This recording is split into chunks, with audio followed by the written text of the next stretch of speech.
May Day రోజున కూడా బుద్ధి లేని మాటలు మాట్లాడుతున్న కేటీఆర్ కనీసం సందర్భాన్ని బట్టైనా సరే మాట్లాడడం నేర్చుకుంటే మంచిది.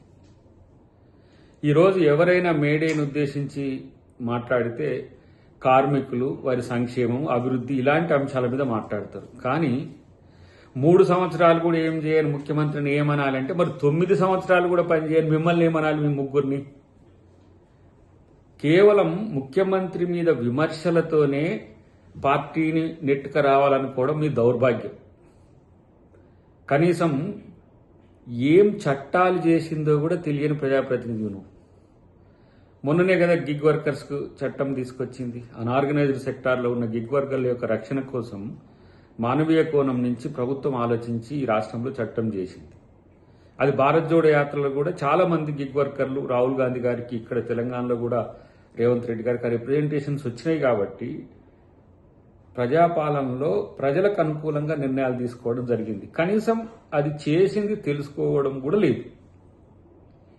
కార్మికుల గురించి, కార్మికుల యొక్క చట్టాల గురించి కనీసం అవగాహన లేదు. వాళ్ళ యొక్క సంక్షేమం గురించి పట్టించుకోలేదు. మున్సిపల్ శాఖ మంత్రిగా ఉన్నప్పుడు చూసినాం కదా, హైదరాబాద్లో ఉన్న కార్మికుల మీద ఎట్లా బిహేవ్ చేసింది, ఏ విధంగా వాళ్ళని కర్కశంగా ఉన్నది. కానీ నేనేమంటున్నానంటే ఈరోజు ముఖ్యమంత్రి గారి మీద హాట్ కామెంట్స్తో నిరంతరం మీడియాలో ఉండాలనే తపన తప్పితే మీ నాయకులకంటే అది కేసీఆర్ అయినా, కేటీఆర్ అయినా, లేకపోతే హరీష్ రావు అయినా మీకు ఇంకో పని ఏమున్నది? తెలంగాణ ఏంది ఆ భవన్కు, బీఆర్ఎస్ భవన్కు పిలిపించుకోవడం, అందరినీ ఒక ప్రెస్ మీట్ అని పెట్టడం, ప్రతిరోజు ఒకటి కాయించుకోవడం, దాని మీద చిల్లర మల్లర మాటలు మాట్లాడడం, వ్యంగ్యంగా మాట్లాడడం, అహంభావపూరితంగా మాట్లాడడం తప్పితే మీకు ఏం తెలుసు? ఇలాంటి పనికిరాని మాటల వల్ల మీ పార్టీ పూర్తి స్థాయిలో శూన్యస్థాయికి వచ్చి అయినప్పటికి కూడా ఇంకా బుద్ధి సిగ్గు రాకపోయే ప్రతిరోజు ఎవడేమనుకుంటే నాకేమన్నట్టుగా ఇష్టం వచ్చినట్టుగా మాట్లాడడం అనేది మీకు రివాజ్గా మారింది.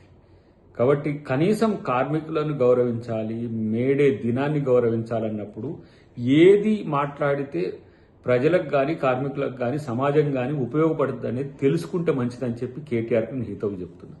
పదే పదే ముఖ్యమంత్రి మీద, ముఖ్యమంత్రి కుటుంబం మీదనో, ముఖ్యమంత్రి యొక్క ఆలోచనల మీదనో మీరు చేస్తే ఆయన దూసుకుపోతున్నవైనా మీకు కనబడతలే.